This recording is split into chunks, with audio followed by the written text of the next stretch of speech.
don't, if we print it for you in the program, you should have a copy of the program as well. And the oath of allegiance is here inside the back cover, next to this relief of the Statue of Liberty. And the oath is reproduced there. So we're going to go through it together. I'll ask you to raise your right hand together, and I will take you through it a few words at a time. So I will start with, I hereby declare, and you will all say, I hereby declare,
please rise for the posting of the colors.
Hear ye, hear ye, hear ye.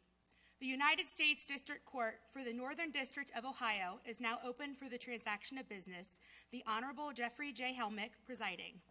All persons having business before this honorable court will draw nigh, give attention, and ye shall be heard. God save the United States of America and this honorable court. You may be seated.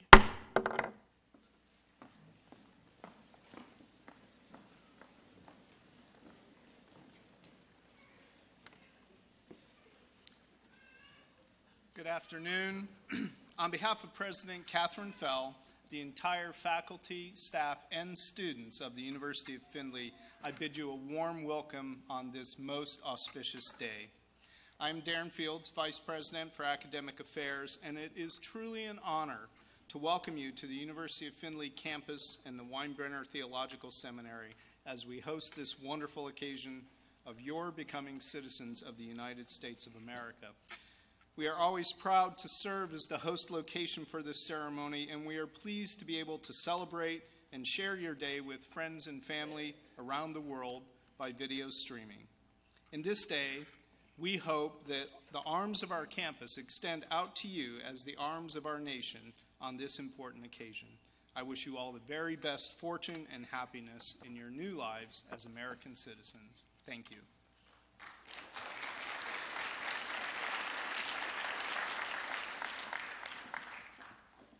So good afternoon again. I've spoken with some of you here briefly and unofficially before we got started here today. Let me do a formal introduction then, if I might, at this point. My name is Jeff Helmick.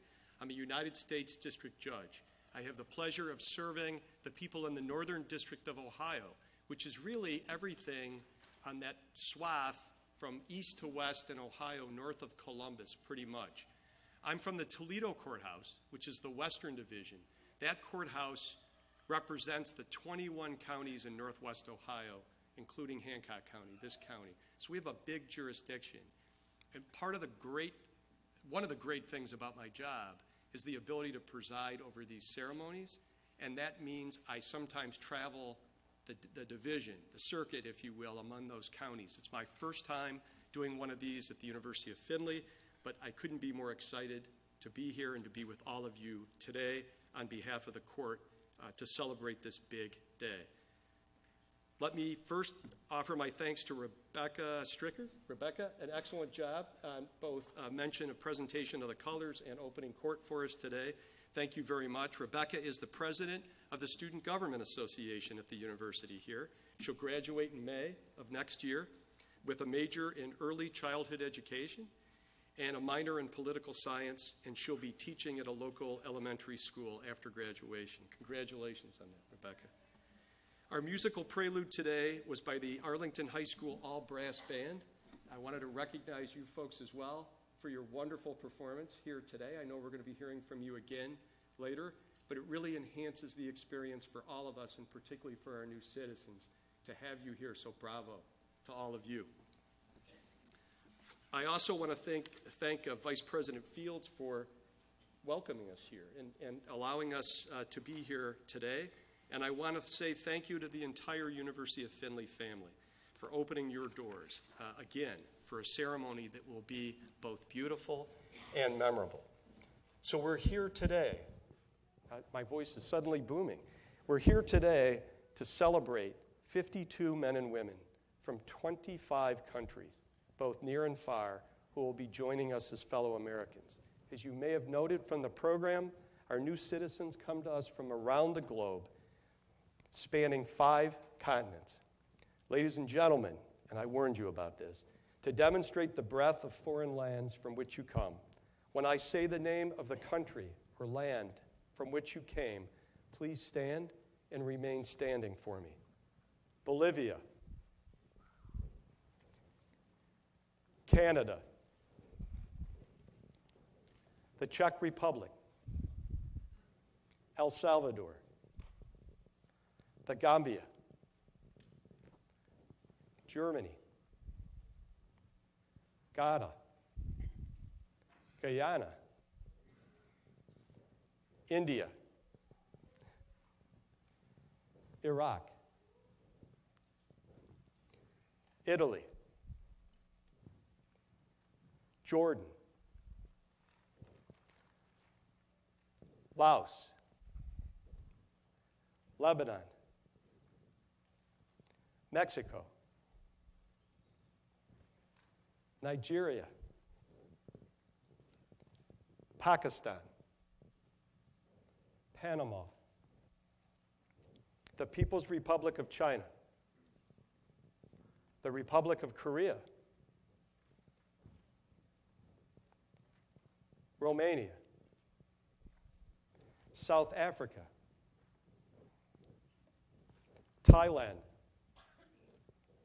Venezuela, Vietnam. Let's have a warm round of applause for all of our new citizens here today. Thank you. You can be seated. Thank you.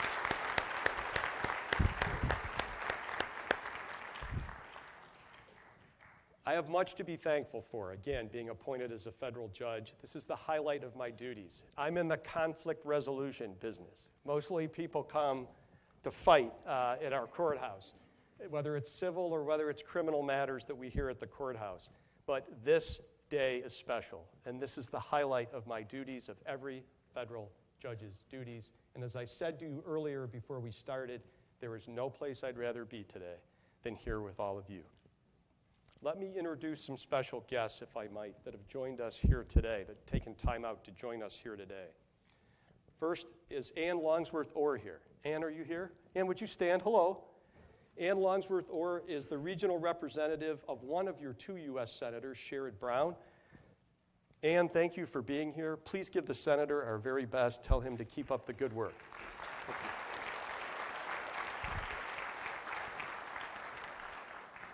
Kelsey Kroll. Kelsey, are you here? Hello. Hi, Kelsey. Thank you for being here. Kelsey is here on behalf of Senator Rob Portman, our other senator, another great senator of the state of Ohio. Would you please give the senator our very best from the court? Thank you for being here. Brian Bauman. Brian, are you here? Hello, Brian. Thank you for joining us. Brian is on behalf of Congressman Bob Latta. The congressman was very helpful to us, I want to note publicly, in addressing some of the shortcomings and needs and deficiencies at our courthouse. I want to acknowledge that. I'd like you to send back my thanks and our best wishes to him. I hope he's doing well. Thank you for being here.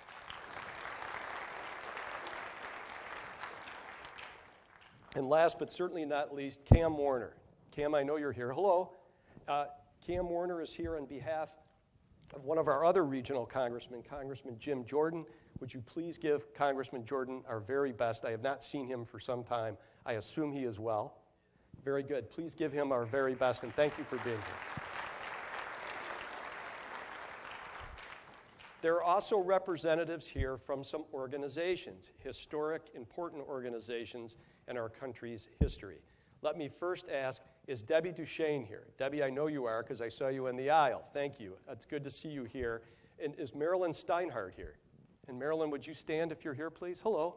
Thank you for being here as well. How about Martha Avery? And is Heather Pierce here too as well? Hello, Heather. Thank you. Would you remain standing? Well, if you wish, remain standing. You don't have to. Let me just recognize these women. These fine women are from various chapters of the National Association of the Daughters of the American Revolution. Debbie is from the Lucy Wolcott Barnum chapter, if I'm right about that. Marilyn, you're the vice regent of the Jane Washington chapter out of Fostoria. Excellent. And Martha and Heather, you're both regents out of Fort Findlay here. Is that correct? Wonderful. All right. Let me tell you folks a little bit about the organization. You can remain standing or not. That's up to you. The DAR, as it's commonly known, the Daughters of the American Revolution, was founded in 1890 and is headquartered in Washington, D.C. It's a nonprofit, non-political volunteer women's service organization dedicated to promoting patriotism, preserving American history, and securing America's future through better education for children. DAR members volunteer more than 250,000 hours annually to veteran patients. They award thousands of dollars in scholarships and financial aid each year to needing students, and they support schools for underserved children with annual donations exceeding $1 million a year. As one of the most inclusive genealogical societies in the country, more than 930,000 women have joined the DAR since its inception a little more than 125 years ago. Today, the DAR boasts 170,000 members and 3,000 chapters across the United States and internationally. Thank you for being here, ladies, very much.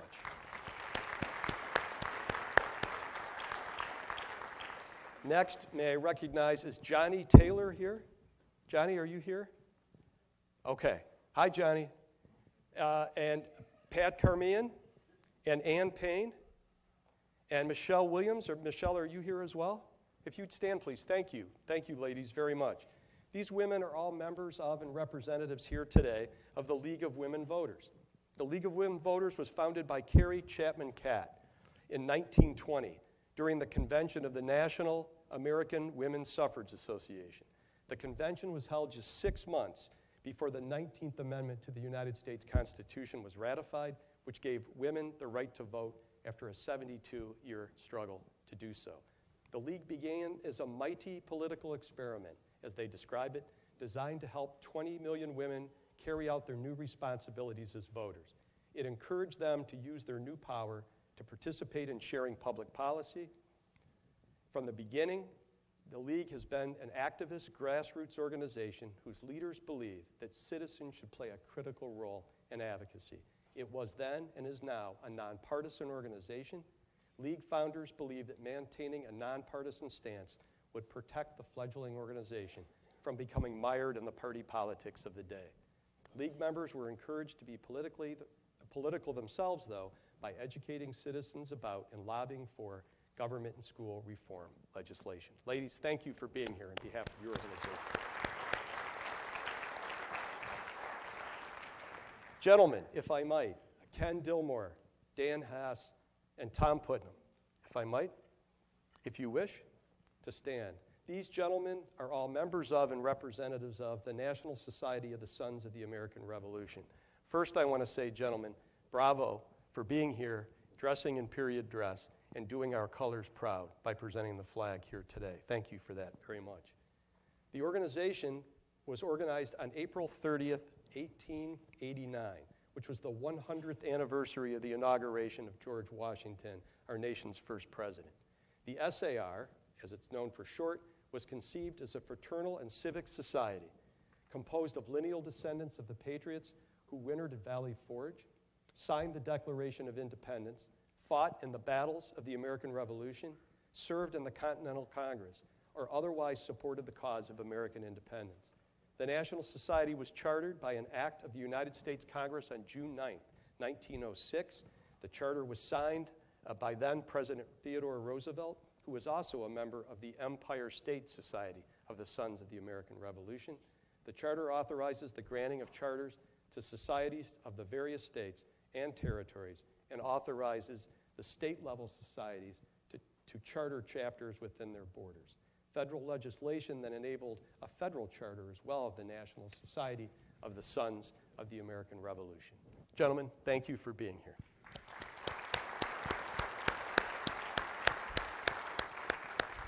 A few special thanks. Planning and execution of these ceremonies is not easy, but there are some folks who are essential to making this day happen and make my job easy. First, I've already recognized our honor guard here who presented our colors and did our flag proud. I want to recognize Andy Crawford and Tina Demoa from our own clerk's office, and Amy Schroeder, my courtroom deputy, for their invaluable help in putting today together and being here to keep things running smoothly. And finally, I want to give thanks to the United States Marshals Service as well. Founded in 1789, the United States Marshals Service is the nation's oldest and most versatile law enforcement agency. A lot of people think it might be the FBI or other organizations. It's not. The United States Marshals Service is the oldest. It goes back to the founding of our country officially with ratification of the Constitution and amendments in 1789. Today, there are more than 3,800 deputy U.S. Marshals and criminal investigators who perform a multitude of duties, including apprehending fugitives, managing and seizing assets acquired by criminals through criminal activities, housing and transporting federal prisoners, and operating WITSEC, or the Witness Security Program, sometimes called the Witness Protection Program as well. Another essential duty of the U.S. Marshals Service is providing protection of the judiciary. That's us. Marshals, because I know you don't get told it often enough, thank you so much for what you do to protect me, my fellow judges, our employees, and our families. Thank you very much.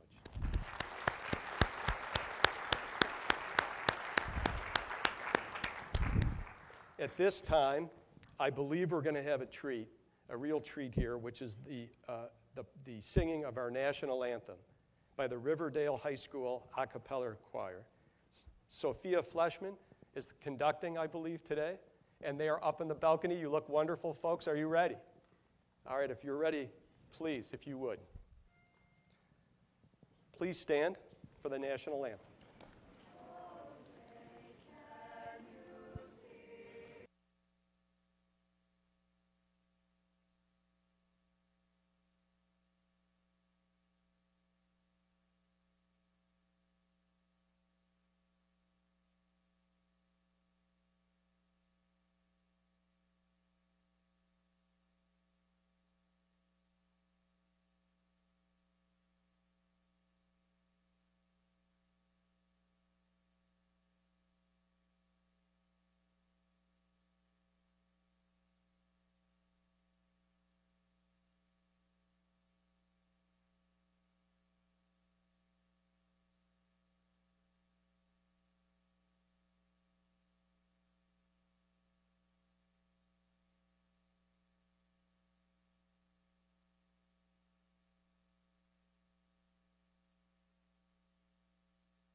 Please be seated, everyone. To the members of the choir, thank you. That was lovely. It's never an easy song to sing. I can't imagine singing it a cappella. Nicely done. Thank you very much for your efforts here today. Ladies and gentlemen, now is the moment you've been waiting for. That is in terms of presentation and the oath of citizenship as we move forward through the program here today. So at this point, it's my pleasure to introduce Virginia Small, our United States Citizenship and Immigration Services officer, who I believe has an announcement and presentation and a request of the court at this time. Virginia. Thank you, Your Honor. Good morning, Your Honor. I now present you 52 candidates that has applied to become citizens of the United States. Each of the candidates has been interviewed by an officer of Citizenship and Immigration Services. Your Honor, I recommend that these candidates be administered the oath of allegiance, thereby admitting them to United States citizens. Thank you very much. That request and that motion will be granted. I'm assuming there's no objection, by the way. So that will be granted at this time. So now, folks, the other thing I told you that I would call upon you to do, which is to take the oath, which after all is the reason that you're here. So if you would, grab a copy of the oath. If you don't have one, if you get one at this time. Again, it should be in your materials. If not, it's inside the back cover of the program. And then so that your families and friends who are here can actually see you, face you while you're taking the oath, I'm going to step down and step back here in the aisle back here. So if you'd all stand for me now, and then if you just kind of turn and face me as I get down there.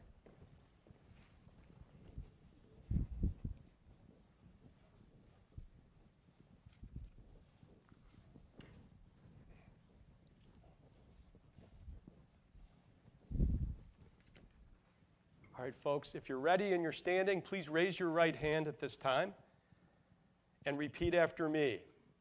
I hereby declare on oath that I absolutely and entirely renounce and abjure all allegiance and fidelity to any foreign prince, potentate, state or sovereignty, of whom or which I have heretofore been a subject or citizen, that I will support and defend the Constitution and laws of the United States of America against all enemies, foreign and domestic, that I will bear true faith and allegiance to the same, that I will bear arms on behalf of the United States when required by law, and that I will perform non-combatant service in the armed forces of the United States when required by law, that I will perform work of national importance under civilian direction when required by law, and that I take this obligation freely without any mental reservation or purpose of evasion. So help me God. Remain standing if you would. You may lower your right hands. Allow me to be the first to greet you proudly and humbly as my fellow Americans.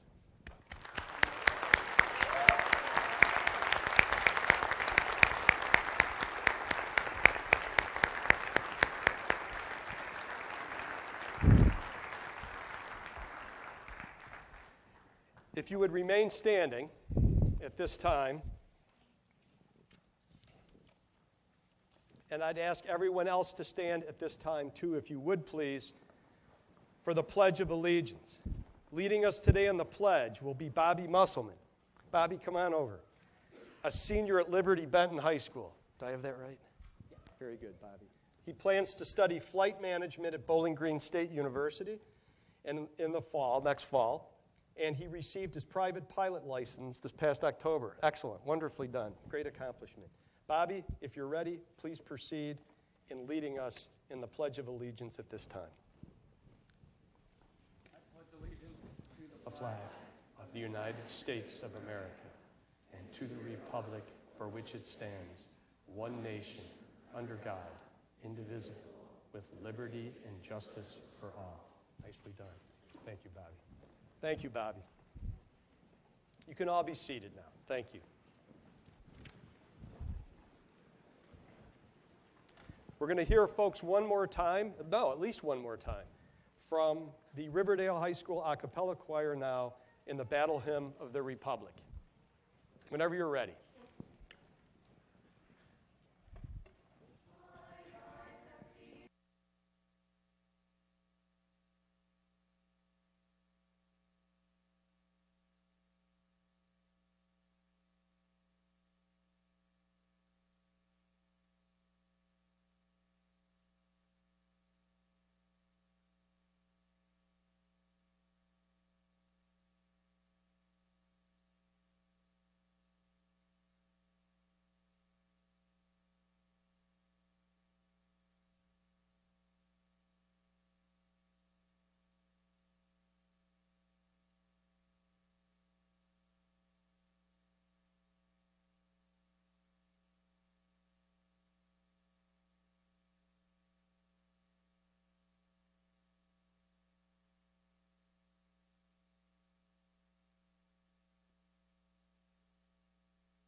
Thank you again.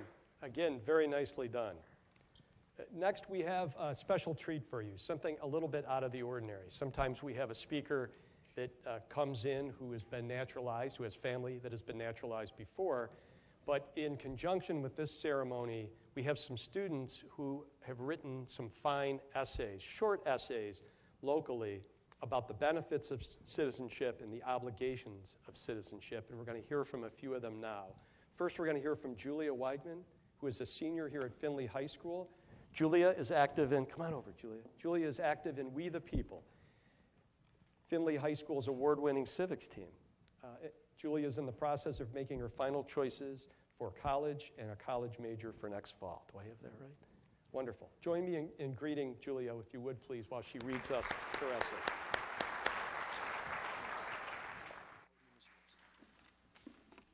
I would like to congratulate all of you on this monumental step that you have taken. As the daughter of a woman who is a naturalized citizen, I recognize the importance of this process and the pride that comes from it. I welcome you to this exciting chapter of your new lives. By becoming a United States citizen, you are able to fulfill your civic duty while gaining numerous benefits, such as voting rights and holding public office. Participating in government is one of the most important benefits of being a United States citizen. I highly encourage each of you to participate in government, whether it be through voting or holding office, in order for you to help build a better community for your future. The benefit of voting for who you would like to represent you allows you to have a say in the government, along with the freedom of expression and religion. The government nor business can infringe on your right to practice these benefits. Citizens of the United States can sponsor others to come to the U.S. My mother and her family were sponsored, which led a clear path to their future citizenship. Citizens can sponsor others, but are not limited to family members. As citizens of the United States, you will be able to travel freely and with less difficulty among different countries. Your citizenship status ensures that you can spend as much time as you like outside of the United States, as there are no restrictions on traveling time. Moreover, your residency status as a citizen cannot be repealed. While you are now able to enjoy these benefits of citizenship, the greatest benefit is the pride that comes from being an American. When you take the oath of allegiance, you certify that you will uphold the fundamental ideals of the U.S., those of liberty, equality of opportunity, and independence. You will have a common bond to almost everyone in the U.S. as a citizen. I leave you now with the words of former President George W. Bush. As new citizens of the United States, you now walk in the footsteps of millions. And with the oath you have taken, you become every bit as American as all of those who came before you. Congratulations.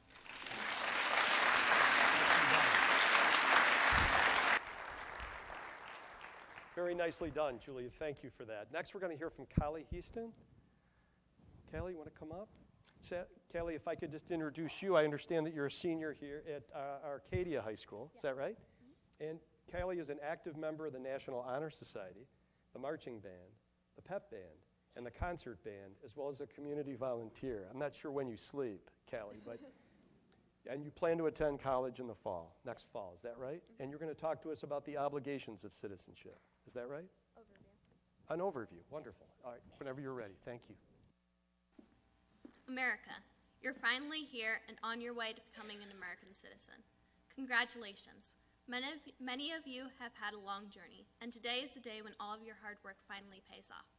All those hours spent studying, the time spent here creating a life for yourself, it means something.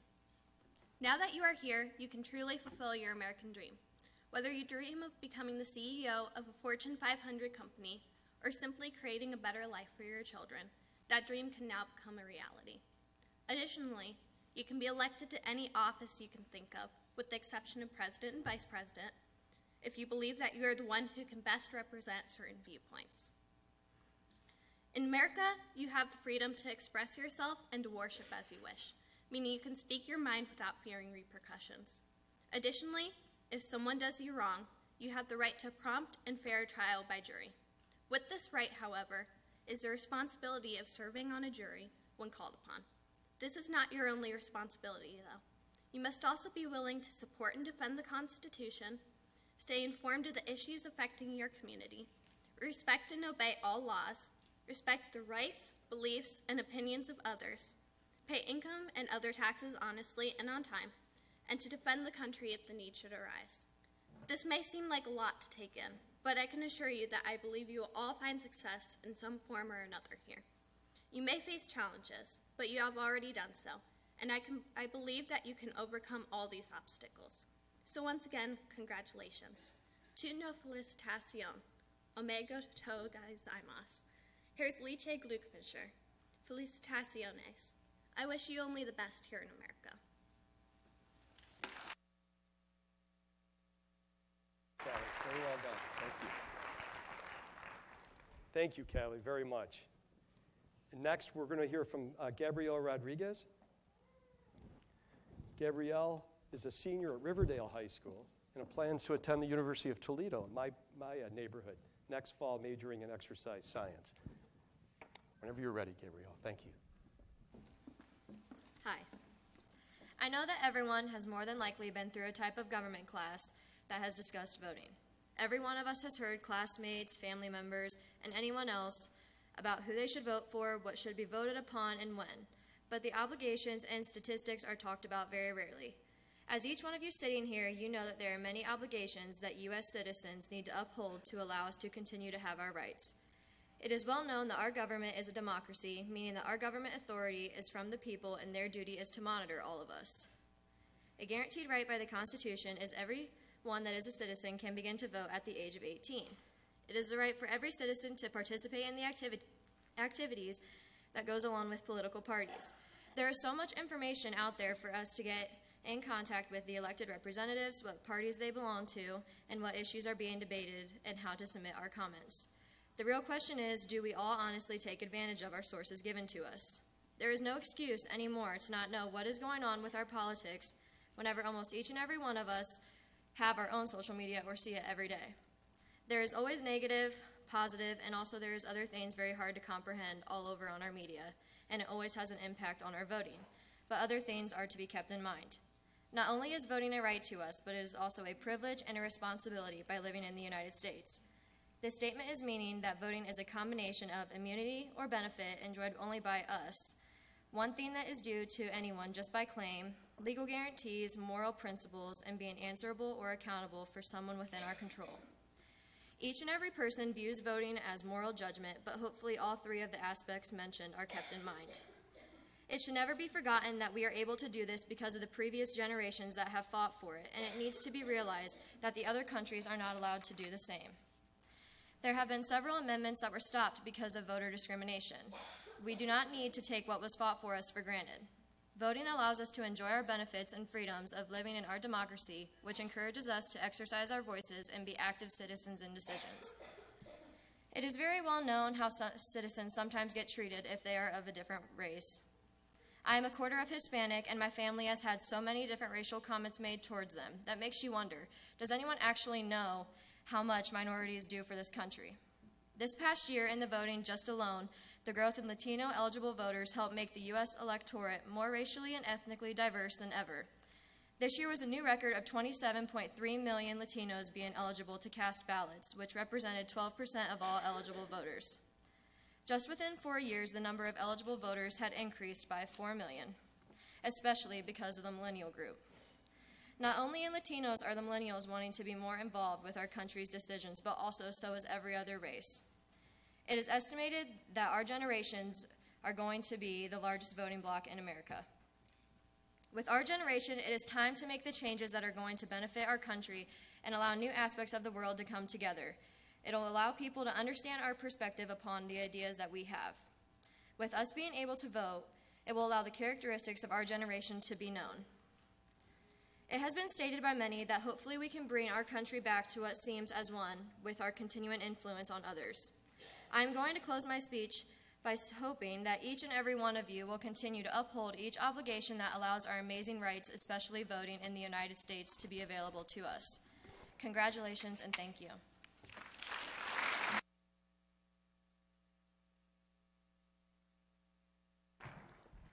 Next, we're going to hear from Jessica Haught. Jessica?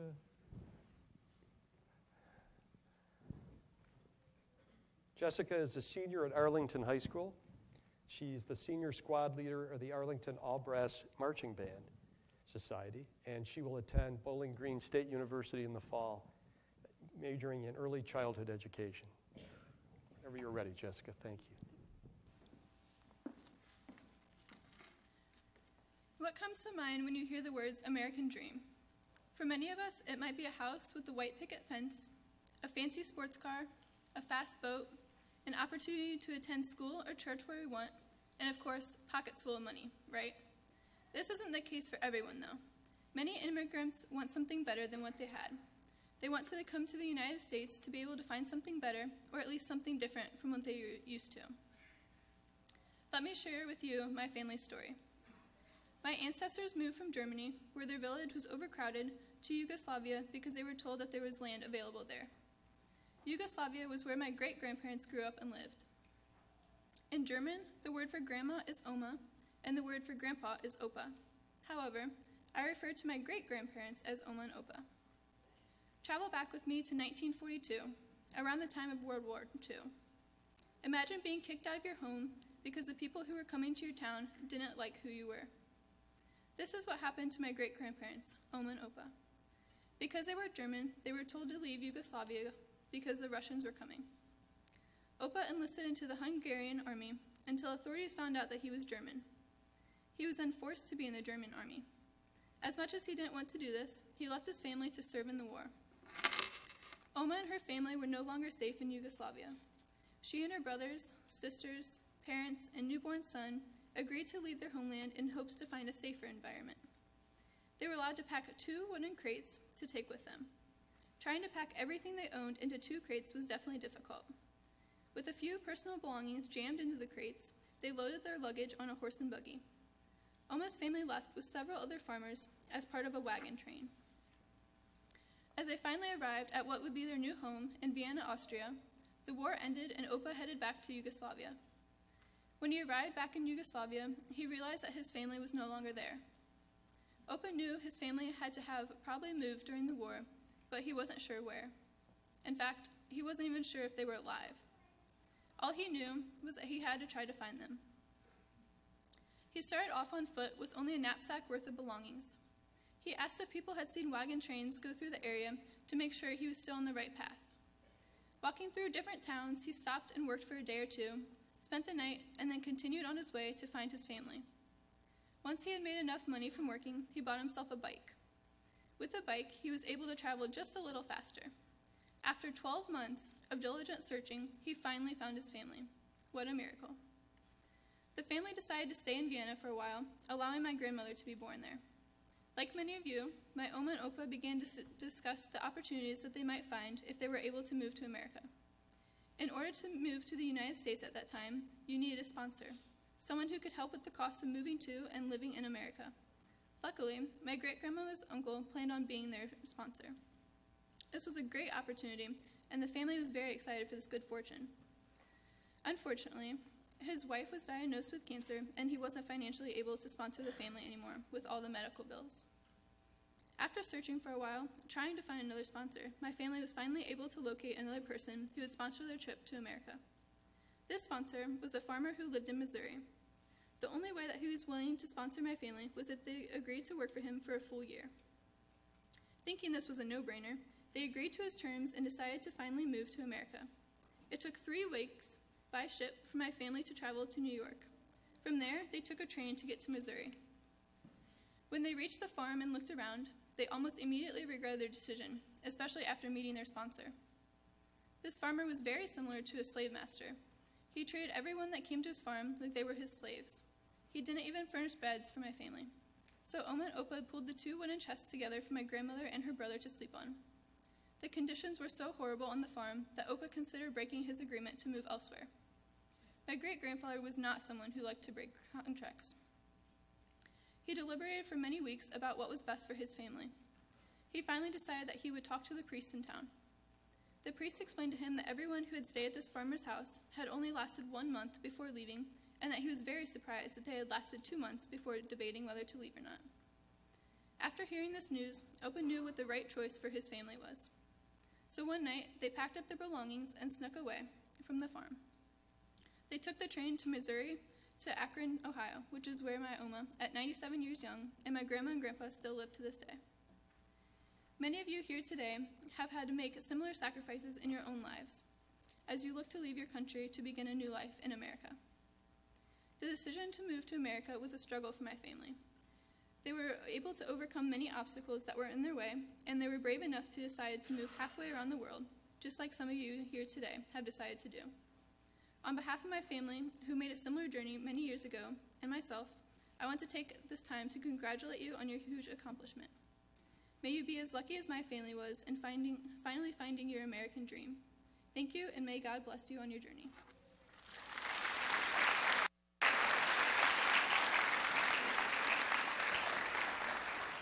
Thank you, Jessica, for that great story about your grandparents and those moving words.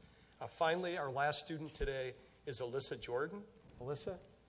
Alyssa is a senior, also a member of the Arlington All Brass Marching Band. She'll attend the University of Toledo in the fall in exercise science, studying exercise science, and plans to pursue later a doctorate in physical therapy. Excellent. Alyssa, whenever you're ready. Thank you. Today, we celebrate the citizenship of the individuals before us. Those who undergo the process of naturalization must understand the importance of protecting this great nation. One way this can be demonstrated is through service in our armed forces. Being part of the nation's military is an incredible honor, and I am proud to say that my grandfather served as an Air Force mechanic in Okinawa during the Vietnam War. While he was in the Pacific, he met my grandmother, and they fell in love, and they got married. 6 weeks after the birth of my father, my grandfather got stationed in New Jersey. So the family of three had to pack up and leave for America. My grandmother knew very little English when she arrived, and she had to leave behind the only home she'd ever known in Japan. Shortly after returning to the States, my grandfather was deployed to Thailand, and he had to leave behind my grandmother and my father with my great-grandmother. And from my great-grandmother, my grandmother learned all about life in America, and her appreciation for my grandfather's occupation grew tremendously. She was later naturalized in 1975. Although it is never easy for individuals to be married to or have parents that are involved in the military, it is a necessity to have those individuals participate. The separation is a price paid by many military families in the United States, but it is without this dedication that our freedoms are secure. Serving in our military gives an individual a true sense of patriotism. And whether you're a natural-born citizen or a naturalized citizen, the military and the rest of the nation greatly appreciates your service. According to the United States Citizenship and Immigration Services, the United States Army consisted of about 1.5 million people during World War II. Of those who served, 300,000 were foreign-born individuals. Without their service, American forces would have struggled greatly. Today, over 65,000 immigrants bravely served in the armed forces. These individuals selflessly rose to the call of duty to defend their new home. Becoming an active member of our military can foster an understanding of American principles and constitutional values, and it provides a motive to defend our democracy. Those who have served and who currently serve in our armed forces know the sacrifice, dedication, and passion it takes to be an American citizen. For those in attendance that have served our nation in times of need, thank you. Your sacrifice and commitment will never be forgotten. As each of you become American citizens today, remember the importance of civic duty. This can be in the form of military service, voting, or attending a local government meeting. You now share the responsibility to uphold democratic values and individual liberties. Congratulations on becoming a citizen of the United States of America.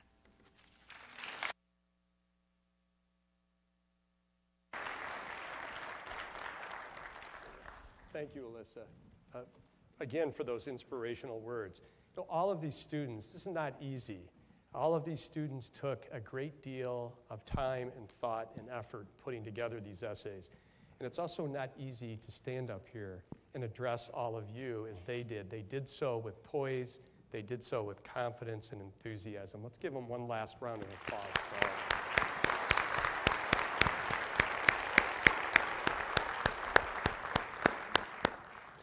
At this point, we're going to hear again from the Riverdale A Cappella Choir. This time, they're going to sing for us America the Beautiful. Whenever you're ready.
Thank you very much, again, for a wonderful performance. If you'll indulge me now, I'd like to make a few remarks to all of you before we line up and hand you your certificates here as we wind down today's program and conclude today's program here today. I know you have family and friends that are here. You want to celebrate with them, and so we'll get you out of here soon. If I haven't conveyed to you how touched and grateful I am to be here with you today and be able to administer that oath, I just said it again because I want to make sure that sentiment comes through to all of you in terms of my feelings about being here and the feelings of everyone else that are here as well. I've been fond of late at naturalization ceremonies of speaking of a great American, Oscar Handlen. You may or may not know who he is. He was the son of Russian Jewish immigrants. Oscar Handlen was a professor of history at Harvard for more than 50 years. And he won the 1952 Pulitzer Prize for History for his book entitled The Uprooted. A brilliant man, Professor Handlen began his book with this profound declaration. Once I thought to write a history of the immigrants in America. Then I discovered that the immigrants were American history. Think about that for a moment. Today, with that introduction, I want to talk to you about another great American, a man who ultimately put down roots in this city of Findlay and what would become this great university as well. Shiv Kumar Gupta was born in a small village in Italy in 1930. In 1965, he brought his wife Elizabeth with him and their 5 children at that time to the United States. He enrolled in a master's program at the University of Dayton, not far from here. He worked to support his family at the same time. He worked full-time at NCR, what was the National Cash Register Company at that time, as well as a graduate student to help support them. As I said, they had 5 children when they arrived. They would add a 6th child, Anita, after they arrived here in the United States. After earning his degree in 1969, Professor Gupta then came here to the university, what was then Findlay College. It was not a full-blown university yet. It had not grown to that size and breadth by that point. But Professor Gupta's good fortune in landing a job and coming here turned out to be the university's good fortune as well.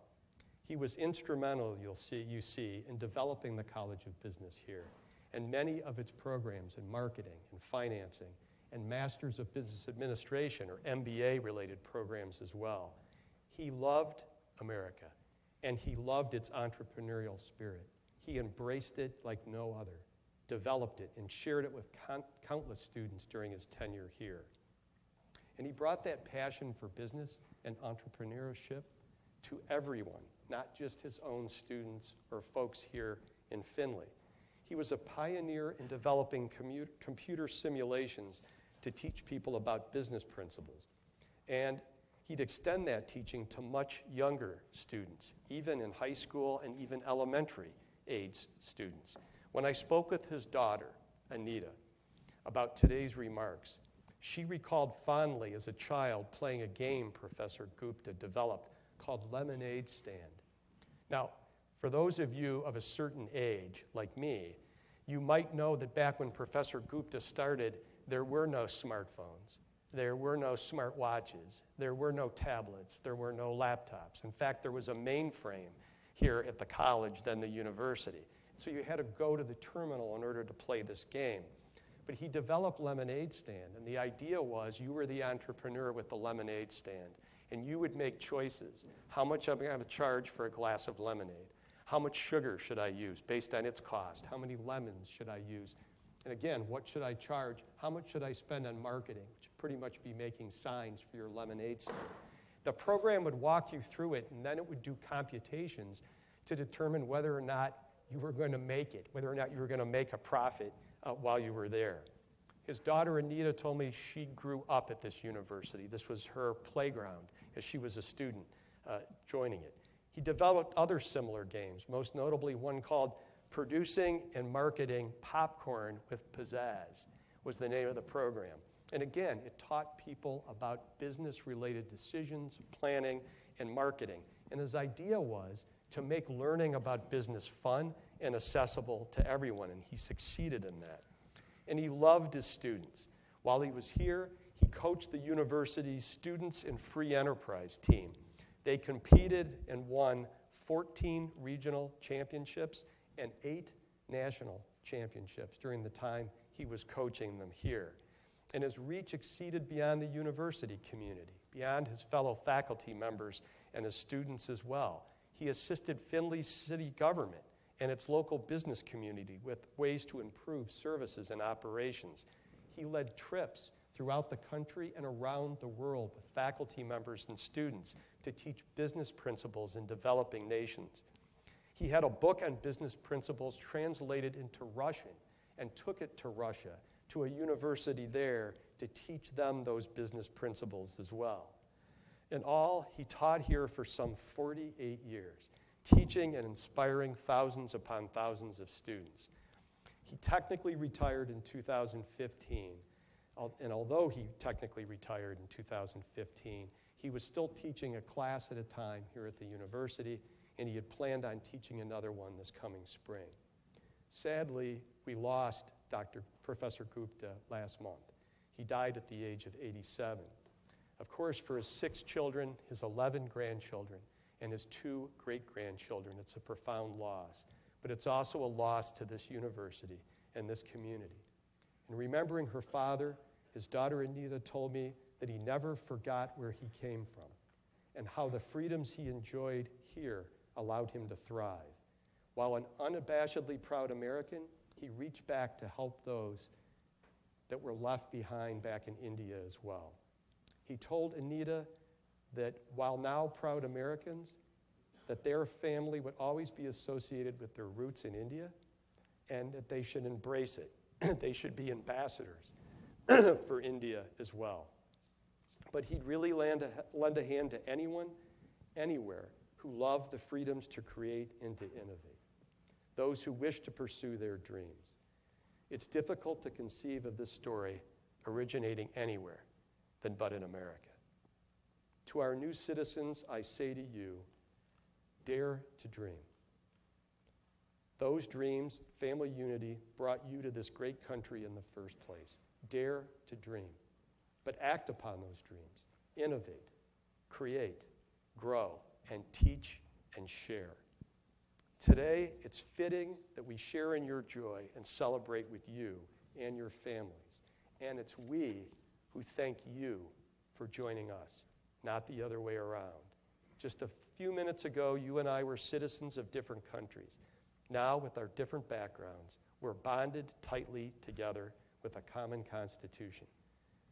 As I said a while ago, it's my honor to be among the first to welcome you, to call you my fellow Americans, for now our destinies are really, in fact, intertwined. Professor Gupta, his wife, and their 5 children would eventually be naturalized as citizens like you were here today. His daughter, Anita, being born here in America, was gifted citizenship. That's what it is, a gift. Just like I was gifted citizenship by being born here, and most of us who are here today. You are new citizens. You've earned it. And by having achieved this new honor, you know more about civics and our matter of government, I'm sorry to say, than many of your fellow citizens who didn't have to earn their citizenship. But it gives us all hope that you've joined us now as citizens, for together, truly, we are stronger. When you feel it appropriate, educate those around you about what you've learned, about America's history, about America's principles, about America's Constitution. You've also earned the right to vote, and I was glad to hear Callie talk about jury service as well. Educate yourself on candidates and issues and exercise that right to vote. You may be called for jury duty in state or federal court. Answer that call. Everyone dreads it when the notice comes about it as a disruption in their life. But I've never spoken with a citizen who's served on a jury who hasn't found it a remarkable and fulfilling experience. 2 of the judges that preceded me in the court, both now sadly deceased, served in our armed forces in World War II. Judge Nicholas Walensky and Judge John Potter as well. Judge Potter earned a Bronze Star for his service at the Battle of the Bulge during the Second World War. And they both taught me that serving jury duty is the most important service that you can provide to your country, other than service to your country in the military during times of active combat. So please remember that if you get that notice and you get called for jury duty. After we present you with your certificates, here momentarily, you'll leave this room citizens of the United States of America. We congratulate you, your families, and your friends on your accomplishment. And we ask you to be mindful of the camaraderie, the power, and the responsibility that citizenship entails. Finally, we wish you all the best in this land of great opportunity. At this time, ladies and gentlemen, we'll move forward with presentation of your certificates. We're going to form a receiving line up here, and then when your name is called, you'll come up. We'll hand you your certificate. You can move down the receiving line and then return to your seat, our new citizens, as your name is called. And we're going to have some music, I think, played by the all-brass band during this time. Might be a little loud on this side because we've got a lot of brass over here on the stage. So, Tina, I know you have a strong voice. Keep that voice up. As we're moving forward, give us a moment here to set up. In the meantime, just sit and relax, everybody, until we get set up here.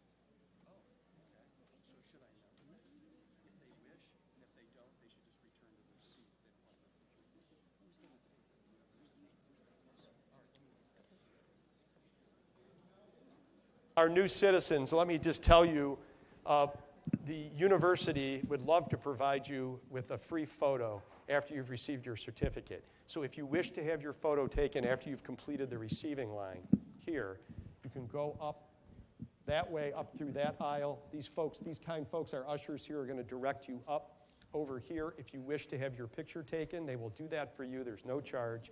If you don't wish to do that, you can simply return to your seat. Otherwise, you can loop back around and return to your seat after your picture's been taken. Okay? Just give us 1 second here. Tina, are we about ready? Yes, Judge. Let me join you, if I may. You folks want to come down and greet them? You can just go to the end of the line if you want. Maybe walk down the steps over there and shake their hands if you wish.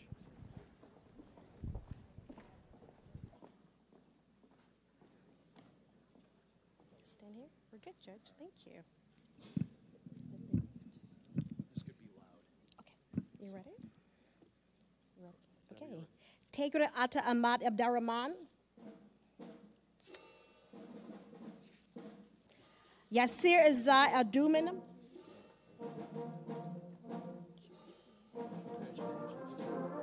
Edbusila Bolagan.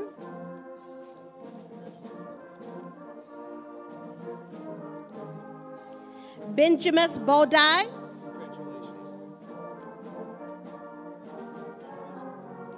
Cecilia del Carmen Yanes Canales.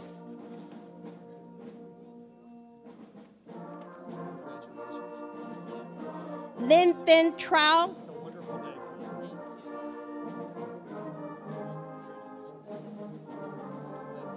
Ali Chabe. You've had a good day so far. Simeon Naveen Chella.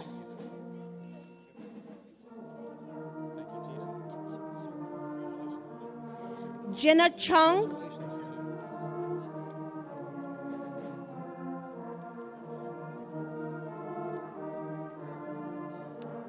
Tom Deratheth.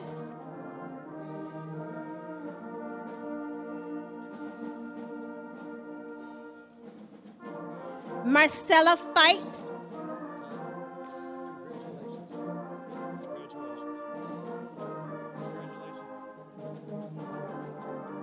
Claudiu Ellen Georgescu.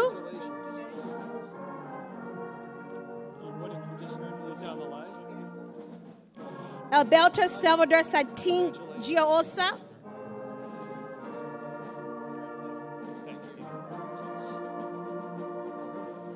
Inzi Carolina Santin Giosa.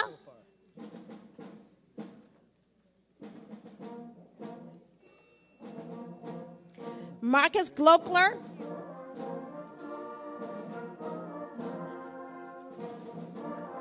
Inzi Devel Giosa Gomez.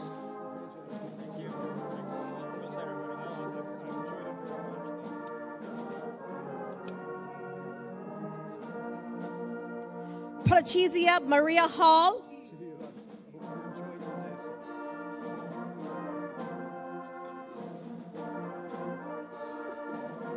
Mayun Suk Hayes.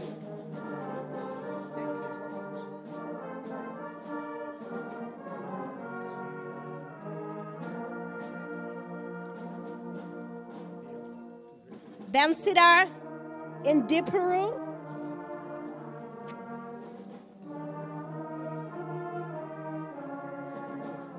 Zubadai Kanam.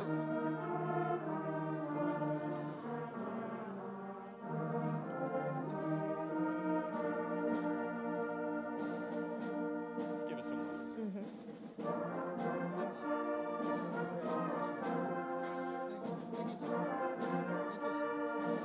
Anzor Kaut.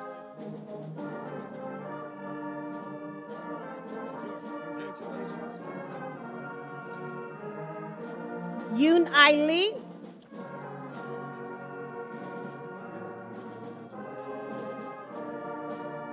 Alejandro Martinez Lopez.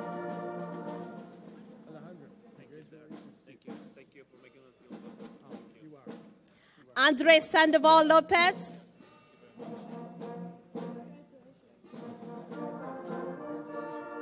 Luis Michelle Majors.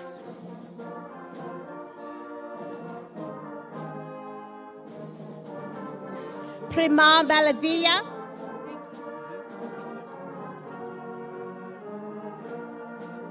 Antonella Mancini,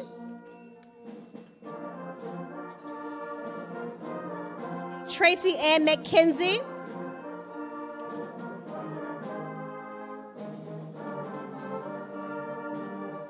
Lorraine Ann Turley Michael,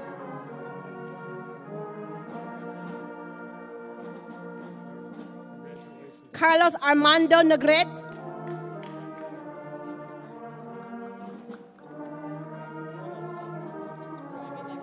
Vinity Priya Nelor,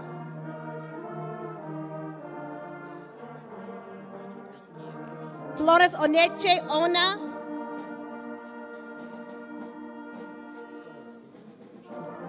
J. Guadalupe Hernandez Ortiz,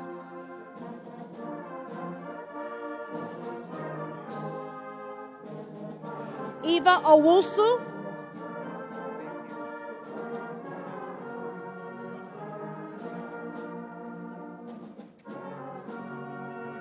Ubaldo Palacios,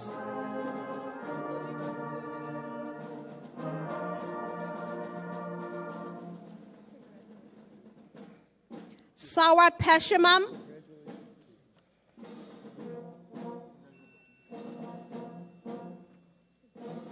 Jantinder Singh Rana,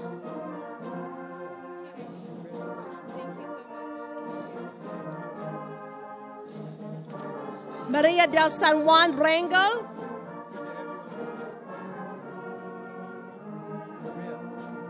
Manny Reyes,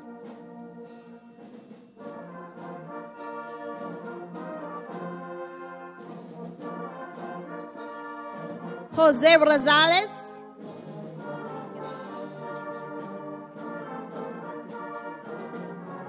Thank you.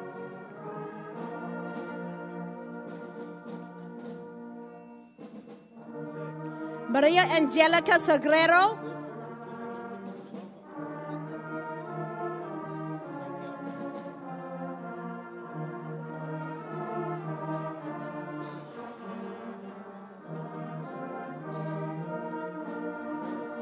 Prince Omar Sana,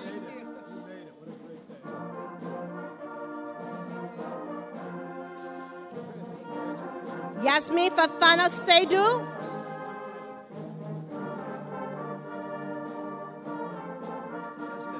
Robert Rodney Williams Simpson,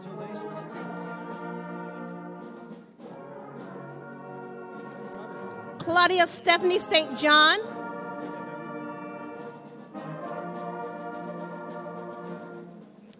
Faradiva Straley,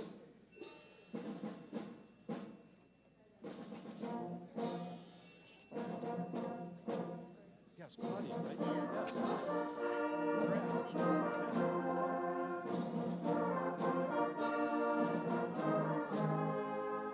Luciano Jose Sating Sterling, You're just a little bit early. Congratulations. Your certificate. Liang Fing's son,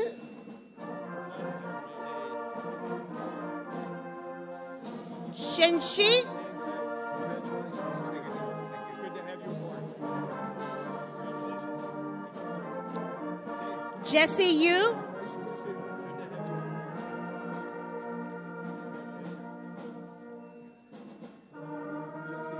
Shayun Zhu,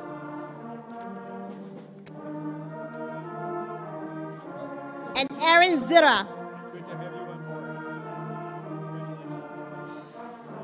Aaron, congratulations to your class.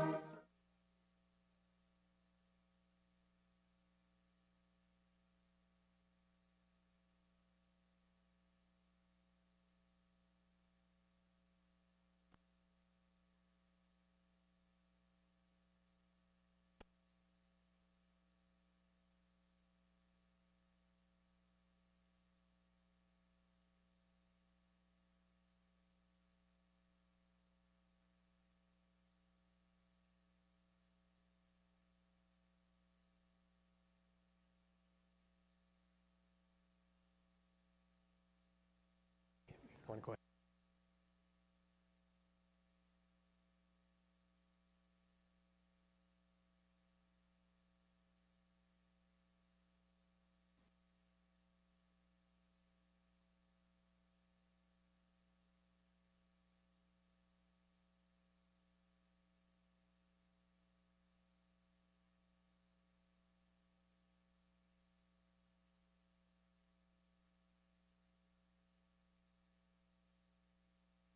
We're going to wait just a moment, folks, to make sure everybody's gotten back through the loop here.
Ladies and gentlemen, we just have a few more folks joining us. I think there was probably a bit of a line that queued up behind the photographer out in the lobby as the new citizens were looping through and getting their photographs taken. So if you'll just be patient with us for a moment here, we'll be able to conclude here momentarily. I do want to mention a couple of other things, if I might, while we're waiting to close court here today, here in a moment. Is Dr. Kim Litchfield here?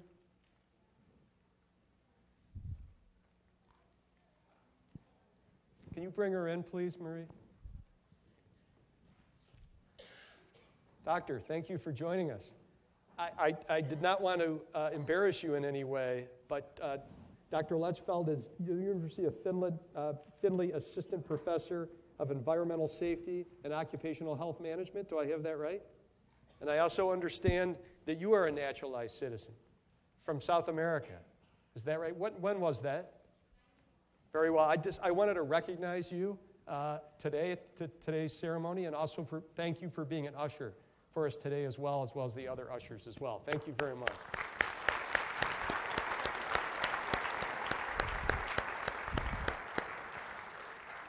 And Dr. Luden-Haynes, would you come forward, please, and be seen? Everyone, this is Marie Luden-Haynes, and she's not, as near as I can tell, mentioned in the program. And that probably has to do with the fact that she has editorial control over the program, and she's modest. But from what I understand, Dr. Luden-Haynes has been instrumental in these ceremonies, including today's, planning things behind the scenes to make things run as smoothly as they do. And so even though you're not in the program, to be recognized, I wanted to recognize you, and I wanted everyone else to know about your contributions to this wonderful event. So thank you very much, Marie.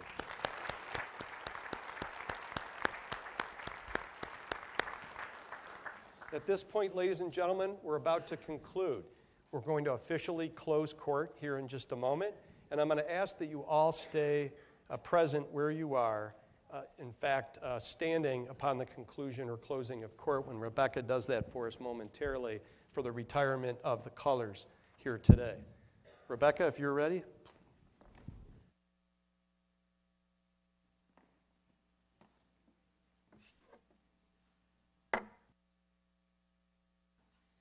This honorable court is now in recess. All please stand for a moment. Of our colors.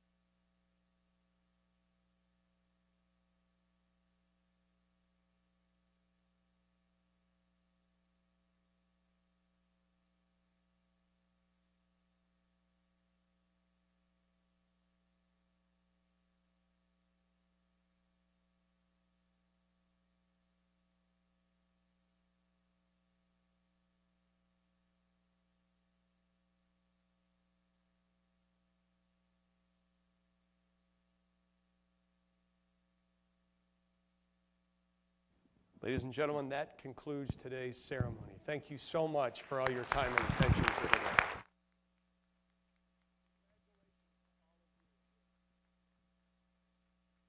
If you wish, you may stay for photos here on the stage if you wish to do so.